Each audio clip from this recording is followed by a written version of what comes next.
নারী সংস্কার কমিশন বাতিল সহ 4 দফা দাবিতে চলছে হেফাজতের মহাসমাবেশ। রাজধানীর সোহরাওয়ার্দী উদ্যানে সারা দেশের নেতাকর্মীদের ঢল। পরিবর্তিত পরিস্থিতিতে বেড়েছে সীমান্ত হত্যার ঘটনা। সীমান্তবর্তী গ্রামে আতঙ্ক, স্থানীয়দের সচেতন হওয়ার পরামর্শ বিজিবির। বরিশালে নিয়ন্ত্রণহীন বাড়ি ভাড়ার চাপে ভাড়াটিয়াদের হিমশিম অবস্থা। আইন থাকলেও নেই কার্যকরী পদক্ষেপ।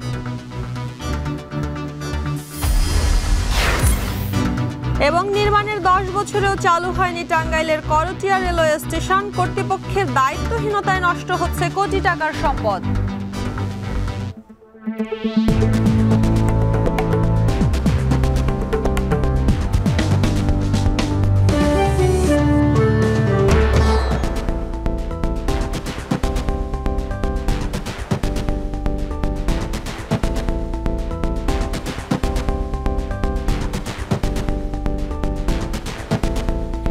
শুনছিলেন শিরোনাম। স্বাগত এখন জনপদে। পুরো আয়োজনে আপনাদের সঙ্গে আছি আমি শম্পা বিশ্বাস।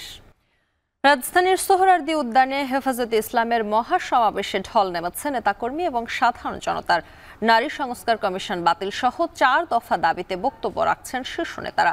সেখানে আছেন সহকর্মী আজহার লিমন। চলে যাচ্ছি তার কাছে। লিমন, জনস্রোত নেমেছে রাজধানীর সোহরাওয়ার্দী উদ্যানে, কি বলছেন হেফাজতের নেতাকর্মীরা?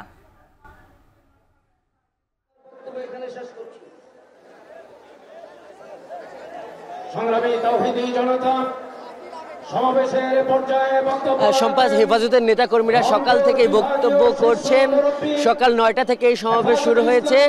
আমরা দেখছি যে সকালের যে সূর্যটা এটা কিন্তু আস্তে আস্তে করা হচ্ছে, কিন্তু ফজরের নামাজের পরই কিন্তু এই যে দেখছেন সোহরাওয়ার্দী উদ্যানের এক প্রান্ত থেকে আরেক প্রান্তে এই সারা দেশ থেকে আসা হেফাজতের নেতৃবৃন্দ, কর্মী সমর্থকদের ভিড়ে কিন্তু এক ধরনের পূর্ণ হয়ে গেছে।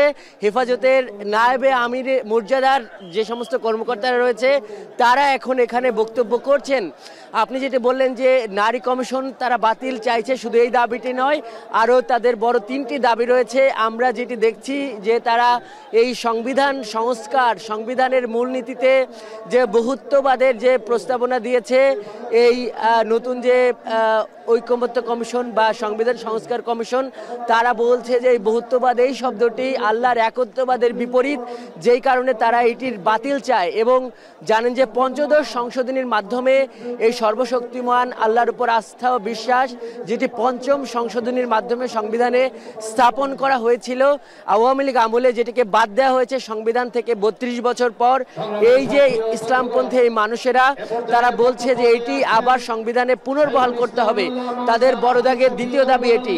আর যে 2টি দাবি রয়েছে, তারা বলছে যে সারা দেশে হেফাজত নেতৃবৃন্দের বিরুদ্ধে যত মামলা রয়েছে সেই মামলাগুলো প্রত্যাহারের তারা দাবি করছে। তারা বলছে যে বিভিন্ন রাজনৈতিক দলের মামলা কিন্তু প্রত্যাহার হচ্ছে, বিশেষ করে বিএনপির প্রায় 6000-এর বেশি মামলা প্রত্যাহারের জন্য এই গেল মার্চে সরকার সুপারিশ করেছে। তারা বলছে যে অন্যান্য জামাত সহ অন্যান্য দলের মামলা প্রত্যাহারেরও সরকার পদক্ষেপ নিচ্ছে, কিন্তু হেফাজত নেতৃবৃন্দের যে মামলা সেটা প্রত্যাহার হয়নি। তারা আওয়ামী লীগ সরকারকে যে ফ্যাসিস্ট আখ্যা দিয়ে বলছে যে সেই আমলে এই ইসলামপন্থী মানুষগুলো সবচেয়ে নির্যাতিত জনগোষ্ঠীর একটা ছিল। তাদের উপর জুলুম নির্যাতন করা হয়েছে, তাদেরকে জঙ্গি বলা হয়েছে, আবার তাদের উপর মিথ্যা মামলা দেওয়া হয়েছে। তারা সেই সমস্ত মামলার কিন্তু প্রত্যাহার চাইছে এবং একই সঙ্গে তারা বলছে যে বড় বড় যে হত্যাকাণ্ডগুলো ঘটেছে, 3টি হত্যাকাণ্ডের কথা তারা বলছে। সেটি হলো যে শাপলা চত্বরের 5ই মে শাপলা চত্বরের হত্যাকাণ্ডের তারা বিচার চায় আওয়ামী লীগের। এর জন্য তারা একটি আলাদা তদন্ত কমিটি গঠন চায়। তারা বলছে যে বিডিআর হত্যাকাণ্ডেরও কিন্তু তদন্ত কমিটি গঠন করা হয়েছে, সেইভাবে এই শাপলা হত্যাকাণ্ডেরও এই তদন্ত কমিটি গঠন করতে হবে। নরেন্দ্র মোদী 2021 সালে যে ঢাকা সফরের সময় এখানকার ইসলামপন্থী মানুষেরা যে প্রতিবাদ করেছিল এবং সেইখানে সরকার, এই তৎকালীন যে ফ্যাসিস্ট সরকার আওয়ামী লীগ সরকার যে গুলি চালিয়েছিল এবং সেই সময়ের যে হত্যাকাণ্ড সেটিরও কিন্তু তারা এখানে সুষ্ঠু বিচার চায়। এবং একই সঙ্গে এই 5 আগস্টের গণঅভ্যুত্থানে এই ইসলামপন্থী মানুষদের একটা বড় অংশ বলা হয় যে 80 জনের মতো মাদ্রাসার ছাত্র কিন্তু শহীদ হয়েছে। তারা এই 5 আগস্টের যে হত্যাকাণ্ড, এই জুলাই আগস্ট যে গণঅভ্যুত্থান, এখানে যে গণহত্যা চলেছে সেই গণহত্যার কিন্তু দ্রুত বিচার চায়। তাদের ভাষায় তারা বলছে এই গণহত্যার সঙ্গে যারা জড়িত তাদেরকে অতি দ্রুত বিচার করে তাদেরকে ফাঁসিতে ঝোলাতে হবে। তারা কিন্তু এই ধরনের দাবি করছে। এইগুলো তো গেল তাদের দাবি দেওয়ার একটা দিক। এর বাইরে কিন্তু আরও অনেকগুলো দিক কিন্তু এখানে কিন্তু আলোচিত হচ্ছে শম্পা। সেটি হলো যে সামনে যেহেতু নির্বাচন এবং সেই সঙ্গে ইসলামপন্থী যে দলগুলো, ধর্মভিত্তিক যে দলগুলো রাজনীতির মাঠে রয়েছে, ধর্মভিত্তিক যে প্ল্যাটফর্মগুলো তারা যে রাজনীতির মাঠে রয়েছে, তাদের নিয়ে কিন্তু একটা জোটের গুঞ্জন চলছে। এবং হেফাজতে ইসলাম, এই হেফাজতে ইসলাম এটি এক ধরনের বলা হয় যে এক ধরনের মোর্চা, কিন্তু এইখানকার যারা শীর্ষ নেতৃবৃন্দ তারা কিন্তু ইসলামপন্থী বিভিন্ন রাজনৈতিক দলের নেতৃবৃন্দ, যেই কারণে ইসলামী দলগুলোর মধ্যে যেই মোর্চা গঠনের যে চিন্তা চলছে বা যে আলোচনা বা যে গুঞ্জন চাউড়াচ্ছে রাজনীতির মাঠে, মনে করা হচ্ছে এই সমাবেশের মাধ্যমে ইসলামপন্থীদের কিন্তু একটা শক্তিমত্তা জানান দেবার একটা উপলক্ষ হিসাবেও কিন্তু এখানে দেখা হচ্ছে। এটিকে কিন্তু একটা শোডাউন হিসাবেও দেখা হচ্ছে এবং আমরা দেখছি যে সারা দেশ থেকে নেতৃবৃন্দ আসছেন এবং এর জন্য কিন্তু তাদের একটা বড় প্রস্তুতি ছিল।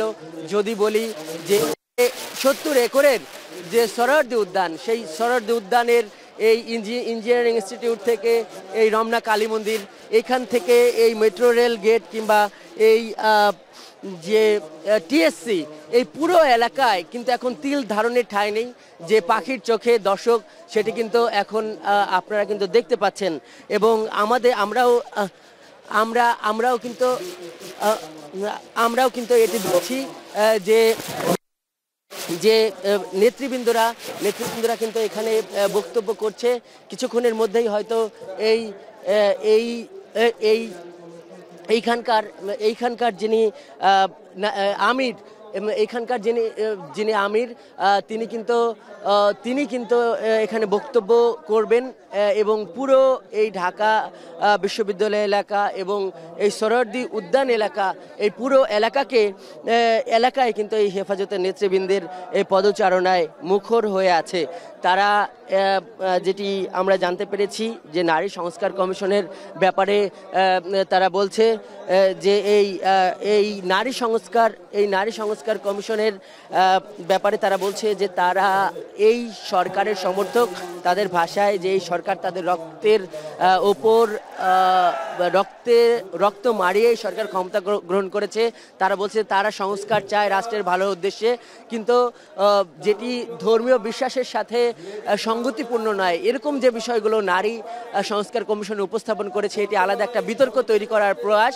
তারা এই জন্য এই সংস্কার কমিশন এবং এই প্রস্তাবগুলো বাতিল চাইছে এবং এটি যে কোনো মূল্যে তারা প্রতিহত করবে এই ঘোষণাও দিচ্ছে। আরেক প্রান্তে আছে আমাদের সহকর্মী গালিব ইমরে রিয়াজ। গালিবের কাছে চলে যায়। গালিব, আপনার ওইখানে এই সমাবেশটাকে এখন মানে কি অবস্থায় দেখছেন, ওইখানে কি দেখছেন জানাবেন।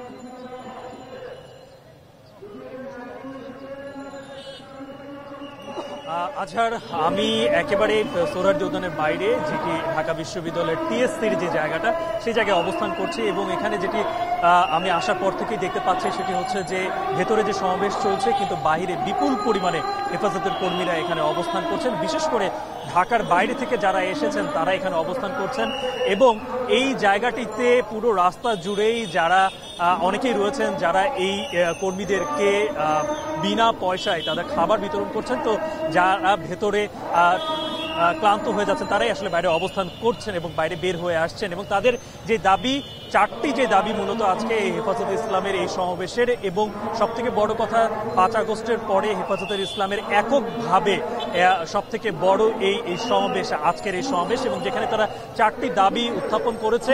এই 4 দাবির মধ্যে একটি দাবি সবথেকে যেটিকে তারা প্রধান দাবি হিসেবে উল্লেখ করছে এবং আমি এখন পর্যন্ত যাদের সাথে কথা বলেছি এখানে আসার পর তারা প্রত্যেকেই এই দাবিটি নিয়েই সবার আগে কথা বলছে। সেটি হচ্ছে নারী বিষয়ক সংস্কার কমিশন যেই সুপারিশগুলো গত এপ্রিলে প্রধান উপদেষ্টা বরাবর দিয়েছে, সেখানকার কয়েকটি সুপারিশকে তারা পুরোপুরি কোরআন সুন্নাহর বিরুদ্ধে গিয়েছে বলে তারা দাবি করছেন এবং সেই দাবিগুলো এবং সেই সুপারিশগুলোকে অবিলম্বে বাতিল করতে হবে। শুধু সেই সুপারিশগুলো বাতিল করলে চলবে না, যে নারী বিষয়ক সংস্কার কমিশন গঠন করা হয়েছে সেই সংস্কার কমিশনকেও বাতিল করতে হবে এবং পরবর্তীতে এমন একটি নারী বিষয়ক সংস্কার কমিশন গঠন করতে হবে যেখানে ইসলাম এবং সুন্নাহকে যারা উত্থাপন করতে পারে, উপস্থাপন করতে পারে, এরকম বিষয়, এরকম ব্যক্তি, এরকম নারীদেরকে যেন সেই সংস্কার কমিশনে নিয়ে আসা হয়।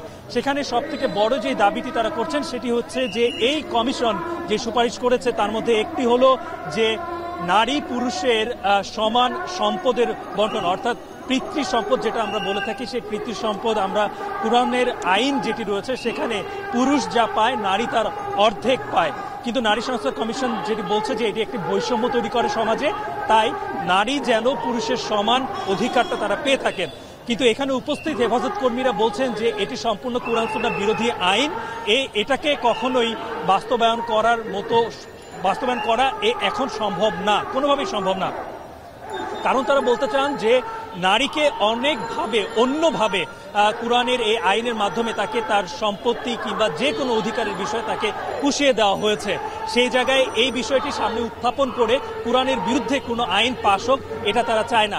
এছাড়াও সেখানে একটি সুপারিশ রয়েছে, সেটি হচ্ছে যে যেই যৌনকর্মী রয়েছে তাদেরকে শ্রমিক হিসেবে নিয়ে আসা এবং তাদের একটি ভাতার ব্যবস্থা করা, সেটিকে তারা প্রত্যাখ্যান করতে চায়। তারা বলতে চায় যে এই বিষয়টি যদি ঘটে তাহলে সমাজে যৌনকর্মী হয়ে ওঠার একটি যারা যৌনকর্মী রয়েছে তারাও একটি প্রণোদনা পাবে এবং যারা হতে চায় না তাদের মধ্যে হওয়ার একটি প্রবণতা জাগবে।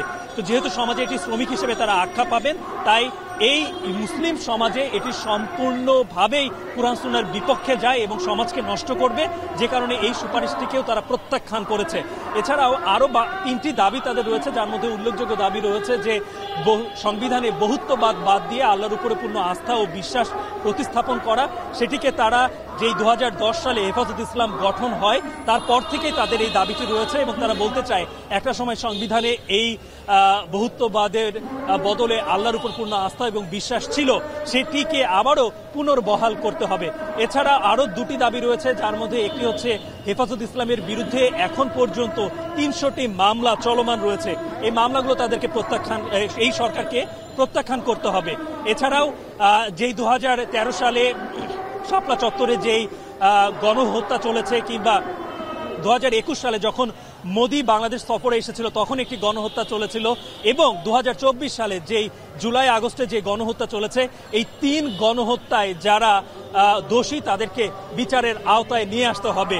এছাড়াও তাদের সর্বশেষ যে 4 নম্বর দাবি তারা উত্থাপন করেছেন সেটি হচ্ছে যে ফিলিস্তিনে যেই ইসরায়েলি আগ্রাসন যেটি চলছে সেই আগ্রাসন বন্ধ করতে হবে, আমেরিকার যে প্রত্যক্ষ মদদ সেটি বন্ধ করতে হবে, এবং একই সাথে এই জায়গায় যে ভারত সম্প্রতি ওয়াকফ আইন পাশ করেছে, এই ওয়াকফ আইনের বিপক্ষে তারা, কারণ এর মাধ্যমে যে সম্পদ যারা আল্লাহর পথে দান করেন সেই সম্পদের পুরোপুরি মোদি কিংবা ভারতীয় যে সরকার তাদের হস্তক্ষেপে চলে যাবে, সেটি তারা কখনোই চায় না। তো এই মূলত 4টি বড় দাবিতে তারা আজকে এই সোহরাওয়ার্দী উদ্যানে সমাবেশ করছে এবং সরকারকে তারা একটি আলটিমেটাম বেঁধে দিতে চায় যে যার এর মধ্যেই এই দাবিগুলো যেন তাদের মেনে নেওয়া হয়।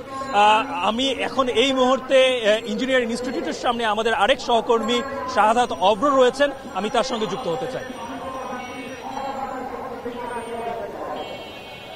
আপনি বলছিলেন যে 4টি দাবিতে হেফাজত ইসলাম বাংলাদেশ এখানে এসেছে, সে 4টি দাবির কথা তার সাথে সাথে আমি যুক্ত করতে চাই। এখানে কিন্তু সকাল থেকেই ঠিক 6টা থেকেই কিন্তু আমি এখানে মানুষ আসার কথা জেনেছি এবং এই মুহূর্তে পুরোপুরি কানায় কানায় পূর্ণ বলা চলে। আমি যদি একটু দেখাতে চাই, এই পাশে কিন্তু হেফাজতে ইসলামের যেই নেতাকর্মী আছে সেই নেতাকর্মীর যেই ভিড় সেটি কিন্তু এখনও আছে ইঞ্জিনিয়ারিং ইনস্টিটিউটের সামনে। এই পুরো জায়গা জুড়ে কিন্তু সকাল থেকেই আমি লক্ষ্য করেছি এখানে ঢাকা শহরের নানা জায়গা থেকে নানা প্রান্ত থেকে কিন্তু তারা এসে এখানে উপস্থিত হয়েছে সোহরাওয়ার্দী উদ্যানে। তাদের যে আজকে সমাবেশ খুব ছোট্ট খুব অল্প সময়ের মধ্যে কিন্তু তাদেরকে জানানো হয়েছিল। এর পরবর্তীতেই কিন্তু তারা 9টা থেকে 1টা পর্যন্ত সমাবেশ করার অনুমতি পান। এরপর থেকেই কিন্তু হচ্ছে তাদের যে প্রস্তুতি সেটি কিন্তু চলতে থাকে। এখানে সকাল থেকেই ঢাকা এবং ঢাকার বাইরে সব জায়গা থেকে কিন্তু হচ্ছে আসতে শুরু করে তাদের নেতাকর্মী সমর্থক। হেফাজতে ইসলামের পক্ষ থেকে কিন্তু জানানো হয়েছিল আগে থেকেই যে এই যে 4 দফা দাবি, সেই 4 দফা দাবির সাথে যারা ঐক্যমত পোষণ করে, একাত্মতা পোষণ করে, তাদের প্রত্যেকে কিন্তু হচ্ছে আসার আহ্বান জানান এবং তারা বলেন সাধারণ জনতা যারা আছে তারাও যেন এই যে এই দাবির সাথে যারা সংহতি প্রকাশ করছেন তাদের প্রত্যেকেই কিন্তু এই যে সোহরাওয়ার্দী উদ্যান আছে সেখানে আসার জন্য অনুরোধ জানিয়েছিলেন। আমরা কিন্তু লক্ষ্য করেছি সাধারণ মানুষের উপস্থিতি যতটা তার থেকেও বেশি কিন্তু হচ্ছে ঢাকার বাইরের মানুষ এসেছে বলা চলে। ঢাকার বাইরে থেকে নানা জায়গা থেকে, শরীয়তপুর থেকে শুরু করে ময়মনসিংহ, আমরা নানা জায়গার মানুষের সাথে কথা বলেছি। তারা বলেছে যে তারা এই যে 4 দফা দাবি, সেই 4 দফা দাবির সাথে একাত্মতা পোষণ করেই মূলত এখানে হাজির হয়েছেন। এখানে যারা নেতাকর্মী আছেন তাদের প্রত্যেকের মধ্যেই কিন্তু আমরা দেখেছি তারা সকাল থেকে উপস্থিত ছিলেন এবং এখনও কিন্তু আমি লক্ষ্য করছি অনেকেই আসছেন। বিশেষ করে ঢাকার বাইরে যারা আছেন তাদের কিন্তু হচ্ছে গাড়ি এক একটি বড় বড় গাড়ি করেও কিন্তু তারা ঢুকেছেন। বিশেষ করে যদি বলতে চাই যে ঢাকার উত্তর প্রান্ত দিয়েও কিন্তু মানুষ ঢুকেছে এবং দক্ষিণ প্রান্ত দিয়ে যেমনি মানুষ উত্তরা হয়ে এসেছে তেমনি কিন্তু বলা চলে গুলিস্তান দিয়েও কিন্তু আমি অনেক মানুষকে ঢুকতে দেখেছি। এই মুহূর্তে ইঞ্জিনিয়ারিং ইনস্টিটিউটের যেই গেট দিয়ে হচ্ছে এখান দিয়ে সোহরাওয়ার্দী উদ্যানে ঢুকার প্রবেশ পথ আছে, সেই প্রবেশ পথে মুখেই কিন্তু আছে আমি। আর এখানে কিন্তু বলা চলে মানুষের জনস্রোত সোহরাওয়ার্দী উদ্যানের দিকে এগিয়ে চলছে, প্রবেশ করছে সোহরাওয়ার্দীর দিকে এবং তার আগেই কিন্তু হচ্ছে এখানে পানি থেকে শুরু করে সব ধরনের সেবায় নিয়োজিত আছে ভলান্টিয়াররা। অনেকেই স্বেচ্ছাসেবী সংগঠন থেকে শুরু করে অনেকেই কিন্তু হচ্ছে গিয়ে এসেছে। যেহেতু কিছুটা রোদ পড়েছে বলাই চলে যে এখানে অনেকটাই পানির প্রয়োজন হয়ে উঠেছে। বিশাল সমাবেশ, বলা লাখের অধিক মানুষ হবে।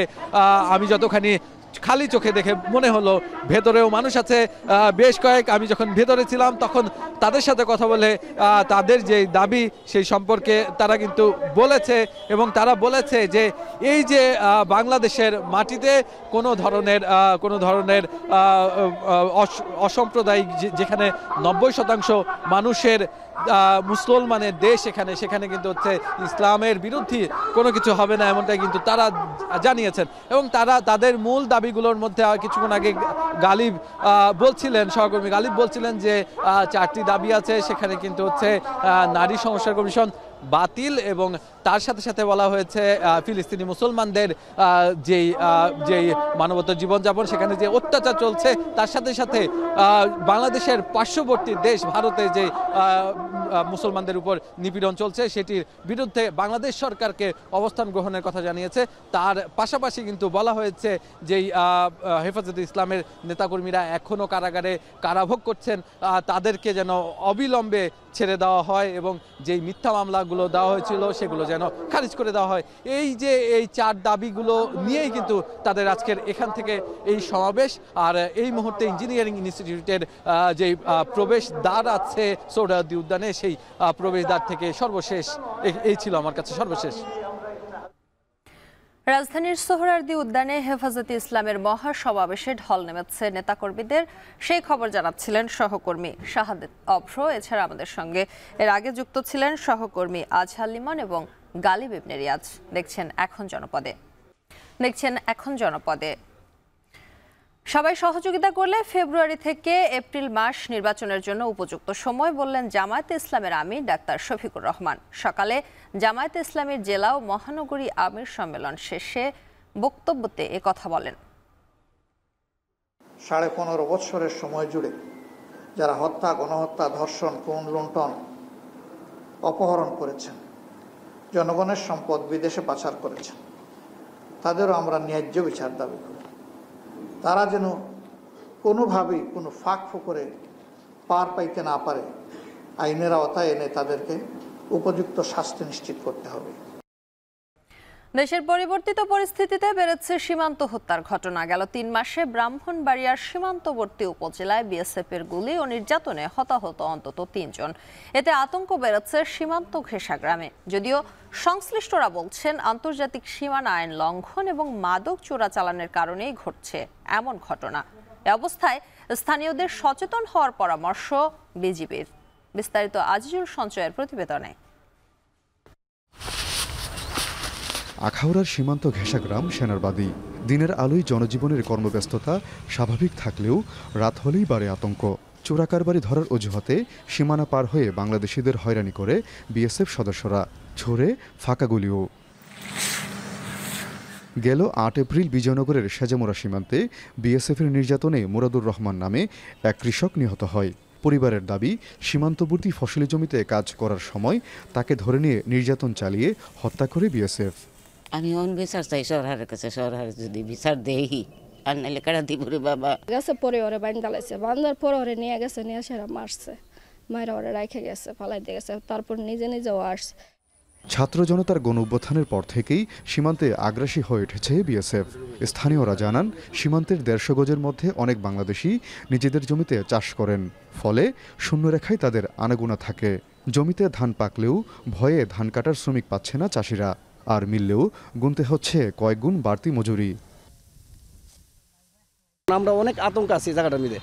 মনে করেন আমরা রাস্তাঘাটে বাইরে হলেও ডরাই, হারানি আবার গুলি চুলি করে, খামলা টামলা মিলে না, ডরাই আনা এরকম সময় গুলিরে মেরে লাই, কোন সময় বাইরে মেরে লাই। বেড়া তো ১৫০ গজ ভিতরে, তো ওই গরুটা আমরা আনতে হয়, গরুটা আনতাম গেলে তো হ্যাঁ আমরা অত্যাচার করে। বিএসএফ যদি বিএসএফ সীমান্ত এলাকা পার হইয়া গুলি করে দেয়, তাহলে তো আমরা এটার কোনো ইয়া নাই, এটার দায় কেডা নিব। তবে বিজিবির দাবি, সীমান্তবর্তী বাসিন্দাদের অসচেতনতা ও চোরাকারবারের কারণে সীমান্ত হত্যাকাণ্ড ঘটছে। যদিও এটি বন্ধে বিএসএফকে কঠোর বার্তা দেওয়ার কথা জানান এই কর্মকর্তা। ইন্টারন্যাশনাল বাউন্ডারি ক্রস করে যখন ইন্ডিয়ার ভিতরে চলে যায়, তখন কিন্তু বিএসএফ বাধা দেয়।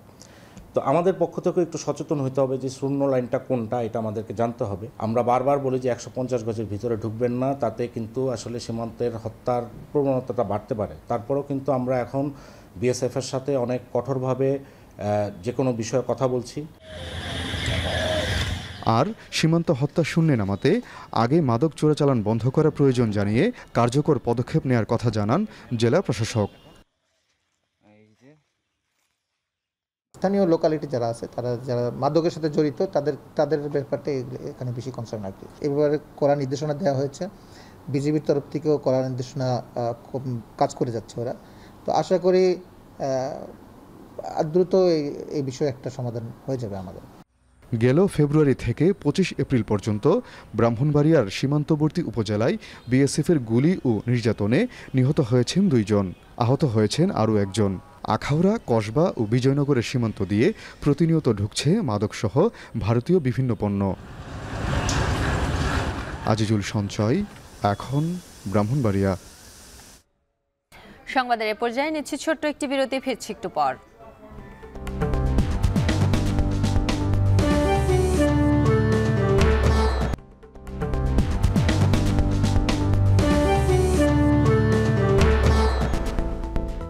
বিরতির পর ফিরে এলাম। আপনারা দেখছেন এখন জনপদে। বরিশালে প্রতি বছর নিয়ন্ত্রণহীনভাবে বাড়ছে বাড়ি ভাড়া। বাড়তি ব্যয়ের চাপ সামাল দিতে হিমশিম অবস্থা ভাড়াটিয়াদের। এদিকে বাড়িওয়ালারা বলছেন, নিত্যপণ্যের মূল্য বৃদ্ধি, গৃহঋণের সুদ, রক্ষণাবেক্ষণ খরচ বৃদ্ধির কারণে ভাড়া বাড়াতে বাধ্য হচ্ছেন তারা।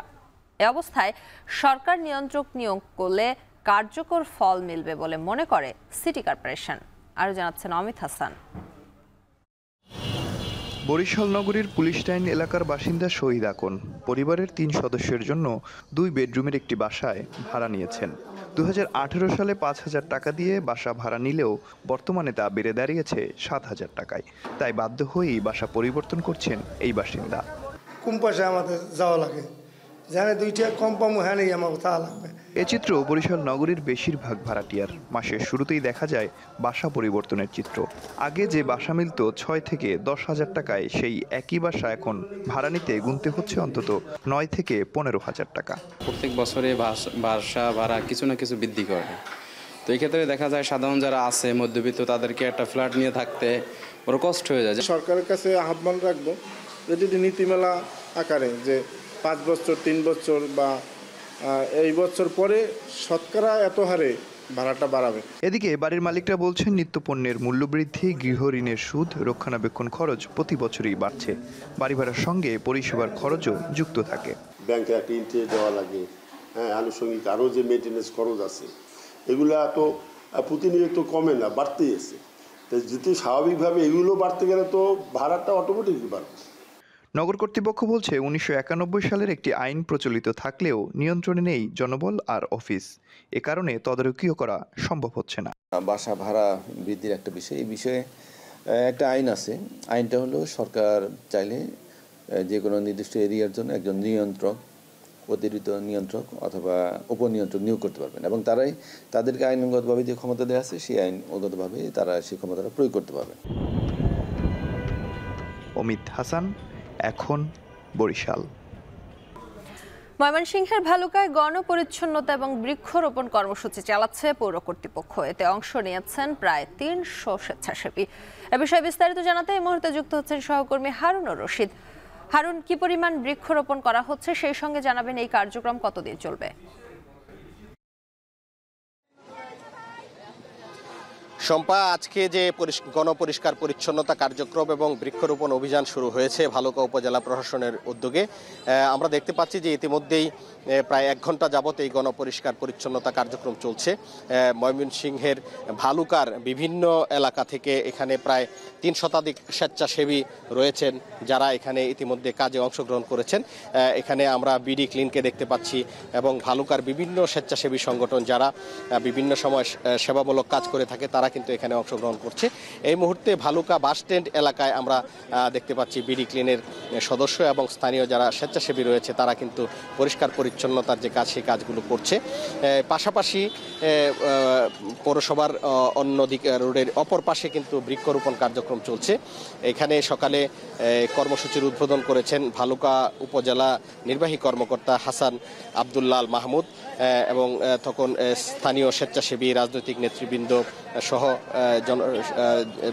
স্বেচ্ছাসেবী মানুষজন কিন্তু এখানে ছিলেন এবং উদ্বোধনের পর থেকেই কিন্তু একেবারেই পর্যায়ক্রমে কাজ শুরু হচ্ছে। আমরা জেনেছি যে প্রায় 10টি পয়েন্টে ভাগ করে স্বেচ্ছাসেবীরা এই পরিষ্কার পরিচ্ছন্নতা কার্যক্রম করছেন এবং যে এলাকাগুলো পরিষ্কার পরিচ্ছন্ন হয়ে যাচ্ছে সেখানে আরও স্বেচ্ছাসেবী বেশ কয়েকটি টিম রয়েছে যারা সেখানে বৃক্ষরোপণ অভিযান পরিচালনা করছে। আমরা উপজেলা প্রশাসন এবং পৌর প্রশাসনের সাথে কথা বলেছিলাম। তারা যে বিষয়টি বলেছেন যে তারা যে আজকে যে গণপরিষ্কার পরিচ্ছন্নতা কার্যক্রম শুরু করেছেন এটি কিন্তু অব্যাহত রাখবেন যতদিন পর্যন্ত না এই ভালুকা পৌর এলাকা পুরোপুরি পরিষ্কার পরিচ্ছন্ন না হয়, ততদিন পর্যন্ত কিন্তু এই যে পরিষ্কার পরিচ্ছন্নতা অভিযান গণপরিচ্ছন্নতা কার্যক্রম এটি কিন্তু চলবে।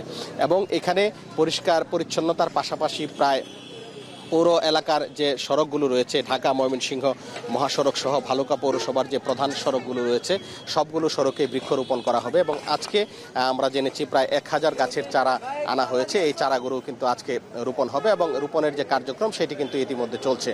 তো এই ছিল আমার কাছে ময়মনসিংহের ভালুকা থেকে গণপরিচ্ছন্নতা কার্যক্রমের সর্বশেষ। ময়মনসিংহের ভালুকায় পরিচ্ছন্নতা এবং বৃক্ষরোপণ কর্মসূচি চালাচ্ছে পৌর কর্তৃপক্ষ, সেই খবর জানাচ্ছিলেন সহকর্মী হারুনুর রশিদ। দেখছেন এখন জনপদে। নামকরণ ও আমলাতান্ত্রিক জটিলতায় 10 বছরেও চালু হয়নি টাঙ্গাইলের করটিয়া রেলওয়ে স্টেশন। এতে নষ্ট হচ্ছে কোটি টাকার সরকারি সম্পদ। স্থানীয়রা বলছেন দিনে অন্তত 38 বার ট্রেন চলাচল করলেও স্টেশনে থামে না কোনোটি। কর্তৃপক্ষের দায়িত্বহীনতার অভিযোগও তুলেছেন সচেতন মহল। কাউসার আহমেদের তথ্য ও ছবিতে বিস্তারিত। ঢাকা উত্তরাঞ্চল রুটের টাঙ্গাইলের করটিয়া রেল স্টেশন 10 বছর আগে নির্মাণ কাজ শেষ হলেও এখনো চালু হয়নি স্টেশনটি। যাত্রী ওঠানামা, টিকিট বিক্রি সহ কোনো কাজই শুরু হয়নি এখনো। অব্যবহারে নষ্ট হচ্ছে স্টেশন মাস্টারের কার্যালয়। স্থানীয়দের অভিযোগ স্টেশনটি করটিয়া নামে হলেও এটি অবস্থিত বাসাইল উপজেলার সীমানায়। ফলে এই নামকরণ ও প্রশাসনিক জটিলতায় বছরের পর বছর বন্ধ আছে স্টেশনটি। অতি সত্বর এটা যে কোনো নামেই হোক এটা চালু হোক। যাতায়াতের তো দূরে যান লাগবো না, আমাকে কাছে মানুষ কাছে থাকা হারবো, সব মানুষের উপকার হবে। আপনি স্টেশনটা চালু করে দিন। অবহেলার কারণে একদিকে যেমন নষ্ট হচ্ছে কোটি কোটি টাকার সম্পদ, অন্যদিকে সরকার হারাচ্ছে বিপুল রাজস্ব, বলছেন সুশীল সমাজের নেতারা। এটা অবশ্যই সচল হওয়া দরকার। এইভাবে অব্যবহৃত অবহেলায় যে রয়েছে, এটা তো একদিকে সরকারের আর্থিক ক্ষতি, রাজস্বের ক্ষতি। এদিকে দ্রুতই স্টেশন চালুর জন্য প্রয়োজনীয় পদক্ষেপ নেওয়া হবে বলে জানান রেলওয়ের মহাপরিচালক। আমাদের একটা ওপেন করা একজন স্টেশন অন্তত 1-2 লোক দেওয়া হলেও আমি চালু করতে পারি কিনা এটা আমি দেখি। স্টেশনটি চালু হলে অন্তত 10 লাখ মানুষ পাবে ট্রেনের সেবা। এজন্য সরকারের কাছে দ্রুত পদক্ষেপ নেবার আহ্বান স্থানীয়দের। এখন টাঙ্গাইল সংবাদের এ পর্যায়ে নিচ্ছে আরেকটি বিরতি, ফিরছি একটু পর।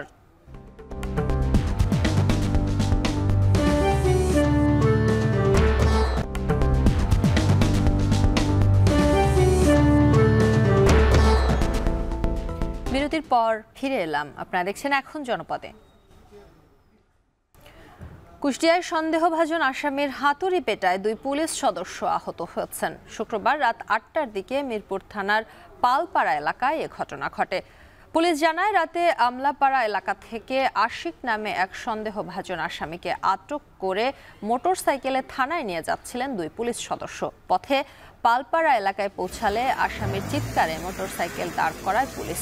এ সময় আসামি আশিক কোমরে থাকা হাতুড়ি দিয়ে 2 পুলিশ সদস্যের মাথায় ও কোমরে আঘাত করে পালিয়ে যাওয়ার চেষ্টা করে। পরে তাকে স্থানীয়দের সহায়তায় আটক করে পুলিশ হেফাজতে নেওয়া যাওয়া হয়। এ ঘটনায় আহত 2 পুলিশ সদস্যের একজনকে স্থানীয় বাজারে প্রাথমিক চিকিৎসা দেওয়া হয়, অন্যজনকে মিরপুর উপজেলা স্বাস্থ্য কমপ্লেক্সে ভর্তি করা হয়েছে। সমতলের ক্ষুদ্র নৃগোষ্ঠীদের স্বার্থ, অধিকার ও মর্যাদা নিয়ে কাজ করা জাতীয় আদিবাসী পরিষদের কেন্দ্রীয় সম্মেলন ঘিরে করা হয়েছে বর্ণাঢ্য আয়োজন। সেই খবর জানাতে এই মুহূর্তে যুক্ত হচ্ছেন সহকর্মী রাকিবুল হাসান। রাকিব, কেন্দ্রীয় সম্মেলন উপলক্ষে কি কি আয়োজন থাকছে তার বিস্তারিত জানাবেন। শম্পা, কেন্দ্রীয় সম্মেলন উপলক্ষে ইতিমধ্যেই যে বর্ণাঢ্য শোভাযাত্রাটি সেটি শুরু হয়েছে নগরীর আলুপট্টি মোড় থেকে, এবং তারপরে এটি এখান থেকে সোজা গিয়ে সিএনবির মোড়ে সেখানে অবস্থান নেবে এবং সেখানে মানববন্ধন, বিভিন্ন দাবি উপস্থাপনের পরে সেখানে কেন্দ্রীয় সম্মেলন অনুষ্ঠিত হবে জেলা পরিষদ মিলনায়তনে। সেক্ষেত্রে আমরা আসলে যেটি দেখছি যে আসলে এখানে জাতীয় আদিবাসী যে সংগঠন পরিষদটি, তারা তাদের যে বর্ণাঢ্য শোভাযাত্রা, তাদের যে ঐতিহ্য, সেই ঐতিহ্যে সেই নৃত্যের তালে তালে কিন্তু তাদের যে এই শোভাযাত্রাটি সেটি আসলে নিয়ে সেখানে রওনা হয়েছেন। আমরা এখানে আসলে বিভিন্ন ব্যানার ফেস্টুনে তাদের নানা ধরনের অধিকারের কথা দেখছি। কোথাও তারা বলছেন তাদের এই যে বরেন্দ্র এলাকার যে ভূমিপুত্র, তাদের যে সেখানকার পানির অধিকার সেটি তারা দাবি করছেন, একই সাথে তাদের যে ভূমির অধিকার সেই কথাটিও তারা বলছেন। এইভাবে কিন্তু নানা ধরনের অধিকারের কথা তারা এখানে স্লোগানে তুলে ধরছেন, একই সাথে ব্যানার ফেস্টুনে লিখেছেন। আদিবাসীদের সাংবিধানিক স্বীকৃতির কথা এখানে উঠে এসেছে কুশ পাহাড়িয়াদেরকে শেখানোর যে দাবি, সেটি তাদের নিজস্ব ভাষায় আসলে তারা শিখতে চায়, পড়তে চায়, সেই ভাষার বই তারা দাবি করেছে এখান থেকে। একই সাথে এখানে আসলে নানা কারণে যে আদিবাসী কৃষকদের যে আত্মহননের ঘটনা ঘটেছিল গেল 2 থেকে 3 বছর আগে পানির দাবিতে, তেমন যেন ঘটনা না হয় সেই দাবিও কিন্তু আসলে এখানে তারা করেছেন। এবং জাতীয় আদিবাসী হিসেবে সাংবিধানিক যে স্বীকৃতি, বিকল্প একেবারে সমতলের জন্য ভিন্ন ভূমি কমিশন গঠন, এইরকম নানা দাবিতে কিন্তু তারা আজকে এই যে সম্মেলনের র্যালিতে কিন্তু সেটি আসলে তারা এখান থেকে তুলে ধরছেন।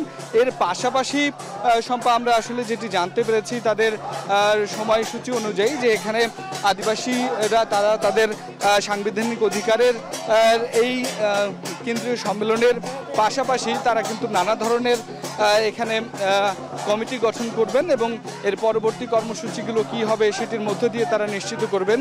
এখানে পরবর্তীতে সাংস্কৃতিক অনুষ্ঠানের আয়োজন করা হয়েছে। এখান থেকে যারা প্রধান অতিথি থাকবেন বা এখানে যারা আলোচক থাকবেন, সেই আলোচনার মধ্যে দিয়ে আসলে কি উঠে আসছে সেগুলোকে পরবর্তীতে বাস্তবায়নের জন্য কমিটির মধ্য দিয়ে কি কর্মসূচি করা যেতে পারে সেই বিষয়গুলো কিন্তু আসলে এখানে নিশ্চিত নিশ্চিত করবেন। এবং এখানে একটা জিনিস জানিয়ে রাখি সম্পা, যে এই যে ক্ষুদ্র নিগ্রোসীদের এই যে কেন্দ্রীয় সম্মেলন, সেই সম্মেলন আগামীতে তাদের যে অধিকার, সেই অধিকার প্রতিষ্ঠাতে আসলে অগ্রণী ভূমিকা রাখবে এবং এই যে তাদের ঐতিহ্য সংস্কৃতি সেটি আসলে কিন্তু তারা বজায় রাখবেন এর মধ্য দিয়ে, এবং এর যে দাবিগুলো এখান থেকে উত্থাপিত হবে সেটি আগামীতে বাস্তবায়ন করবেন এই পরিষদ, সেটি তাদের প্রত্যাশা। তো সম্পা, এই ছিল রাজশাহী থেকে আমার কাছে সর্বশেষ খবর। জাতীয় আদিবাসী পরিষদের কেন্দ্রীয় সম্মেলন ঘিরে রাজশাহীতে চলছে বর্ণাঢ্য আয়োজন, সেই খবর জানাচ্ছিলেন সহকর্মী রাকিবুল হাসান। দেখছেন এখন জনপদে। 22 দফা দাবি আদায়ে কুষ্টিয়ায় 12তম দিনের মতো কর্মবিরতি ও অবস্থান কর্মসূচি পালন করছেন ব্রিটিশ আমেরিকান টোব্যাকোর শ্রমিকরা। এ বিষয়ে বিস্তারিত জানাতে এই মুহূর্তে যুক্ত হচ্ছেন সহকর্মী মেজবা উদ্দিন পলাশ।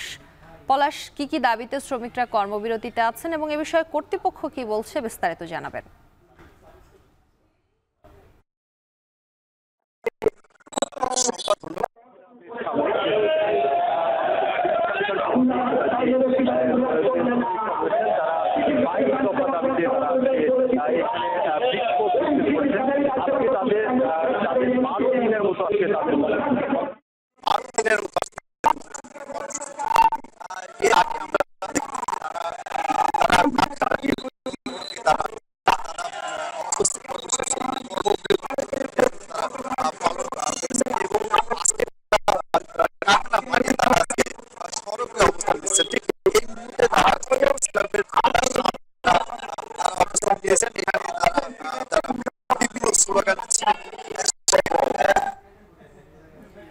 কুষ্টিয়ায় 22 দফা দাবিতে কর্মসূচি পালন করছে ব্রিটিশ আমেরিকান টোব্যাকোর শ্রমিকরা, সেই খবর জানাচ্ছিলেন সহকর্মী মেজবা উদ্দিন পলাশ।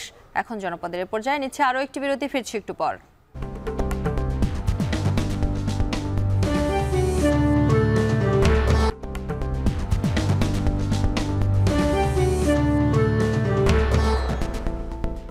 বিরতির পর ফিরে এলাম, আপনারা দেখছেন এখন জনপদে। ফরিদপুরের পেঁয়াজ সংরক্ষণের মডেল ঘর নির্মাণে ব্যাপক অনিয়মের অভিযোগ উঠেছে। প্রকৃত যোগ্য কৃষকদের বাদ দিয়ে টাকার বিনিময়ে অযোগ্য কৃষকদের ঘর বরাদ্দ দেওয়া হয়েছে বলে অভিযোগ রয়েছে। আর যারা এই মডেল ঘর পাচ্ছেন, মৌসুম শেষ হলেও শেষ হয়নি তাদের ঘরের নির্মাণ কাজ। মফিজুর রহমান শিপনের প্রতিবেদনে বিস্তারিত। ফলন ও দাম ভালো হয় প্রতি বছরই ফরিদপুরের সালথা ও বোয়ালমারীতে বাড়ছে পেঁয়াজের আবাদ, কিন্তু সংরক্ষণের অভাবে এখানকার উৎপাদিত পেঁয়াজের 25 থেকে 30% নষ্ট হয়ে যায়। এই সমস্যা নিরসনে কৃষি বিপণন অধিদপ্তরের একটি প্রকল্পের অধীনে ফরিদপুরের 2টি ঠিকাদারি প্রতিষ্ঠানকে গত বছরের নভেম্বর মাসে পেঁয়াজ সংরক্ষণের মডেল ঘর নির্মাণের কার্যাদেশ দেয়া হয়। চলতি বছরের 30 মার্চ ঘরগুলোর নির্মাণ কাজ সম্পূর্ণ হওয়ার কথা থাকলেও তা হয়নি। সময় মতো না পাওয়াতে ধরেন পেঁয়াজ বেশি ফেলান লাগছে। এই ঘরটা ফালিবে তো এই পেঁয়াজটা বেচতাম না, পেঁয়াজ 2000 টাকা। ঘর বিতরণেও রয়েছে অনিয়মের অভিযোগ। এ বিষয়ে কোনো মতামত নেওয়া হয়নি সালথা উপজেলা প্রশাসন ও কৃষি অফিসের। এখন পর্যন্ত যে ঘরগুলো বাস্তবায়ন করা হয়েছে, কোথায় করা হয়েছে, কাকে দেওয়া হয়েছে, কিভাবে, কোন ক্রাইটেরিয়াতে দেওয়া হয়েছে, সেগুলো আমাদেরকে বাদ দিয়ে আমরা ওয়াকিবহাল না এই বিষয়ে। জেলা প্রশাসন ইতিমধ্যে নির্দেশনা দিয়েছে যে এখানে প্রকল্প বাস্তবায়নে বা সুবিধাভোগী বাছাইয়ে যদি কোনো অনিয়ম হয়ে থাকে সে বিষয়গুলো আমরা দ্রুততম সময়ের ভিতরে তদন্ত করে ব্যবস্থা নেব। ফরিদপুর জেলার সিনিয়র কৃষি বিপণন কর্মকর্তা প্রকল্পের বিষয়ে জানান, কৃষকদের আবেদনের পরিপ্রেক্ষিতে যাচাই বাছাই করে ঘরগুলো কৃষকদের সুবিধার্থে বিনামূল্যে দেয়া হচ্ছে। যারা ঘর না পায় তাদেরই অভিযোগ থাকে, এই কারণে যে সমস্ত অভিযোগ আসছে এগুলি আমাদের জানা মতে সঠিক না। মডেল ঘরে সংরক্ষণ করে পেঁয়াজ 9 মাস পর্যন্ত ভালো রাখা সম্ভব। এখন ফরিদপুর। দেখছেন এখন জনপদে। চুয়াডাঙ্গার ভুট্টা খেতে দেখা দিয়েছে ছত্রাকের প্রকোপ। মাঠের পর মাঠ, বিবর্ণ হয়ে যাচ্ছে গাছ, পচে যাচ্ছে শিকড় ও কাণ্ড। ওষুধ ও কীটনাশক স্প্রে করেও মিলছে না প্রতিকার। এমন সংকটেও কৃষি কর্মকর্তাদের দেখা মিলছে না বলে অভিযোগ কৃষকদের। অনিক চক্রবর্তীর প্রতিবেদনে বিস্তারিত। ভুট্টা উৎপাদনে শীর্ষে থাকা জেলাগুলোর অন্যতম চুয়াডাঙ্গা। কদিন বাদেই শুরু হবে ভুট্টা তোলার মৌসুম, কিন্তু তার আগেই জেলার বিস্তীর্ণ মাঠ জুড়ে দেখা দিয়েছে ছত্রাকের আক্রমণ।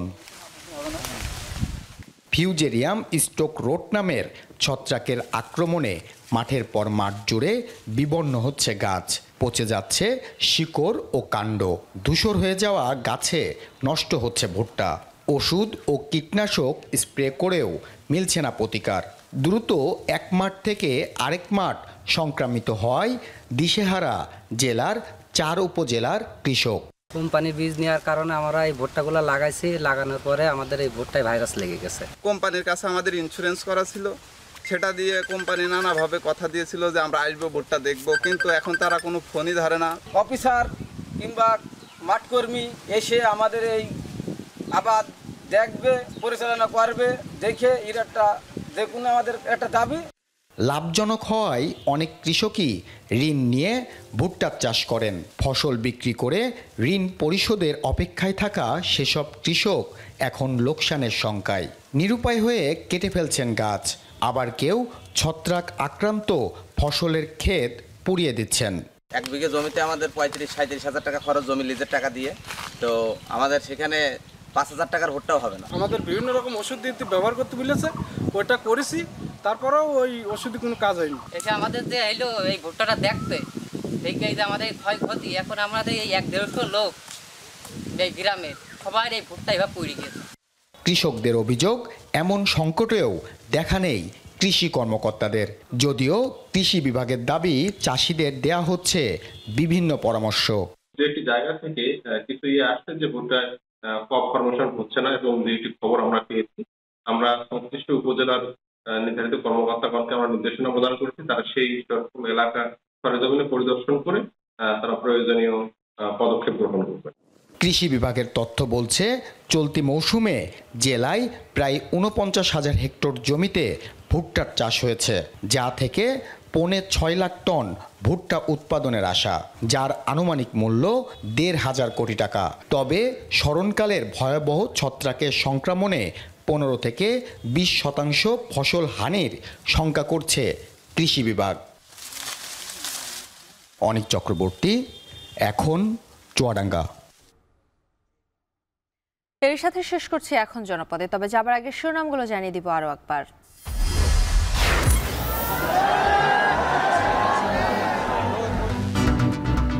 নারী সংস্কার কমিশন বাতিল সহ 4 দফা দাবিতে চলছে হেফাজতের মহাসমাবেশ। রাজধানীর সোহরাওয়ার্দী উদ্যানে সারা দেশের নেতাকর্মীদের ঢল।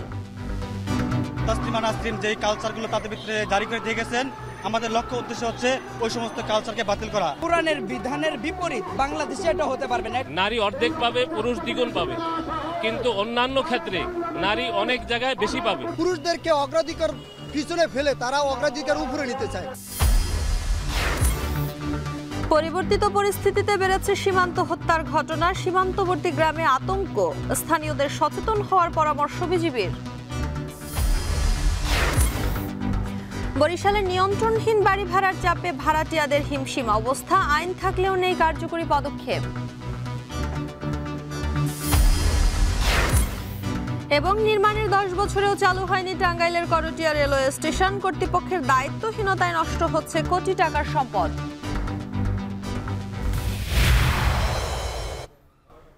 শেষ করছি এখন জনপদে। এখন টেলিভিশন ওয়েবসাইটে দেখতে ভিজিট করুন www.ekhon.tv।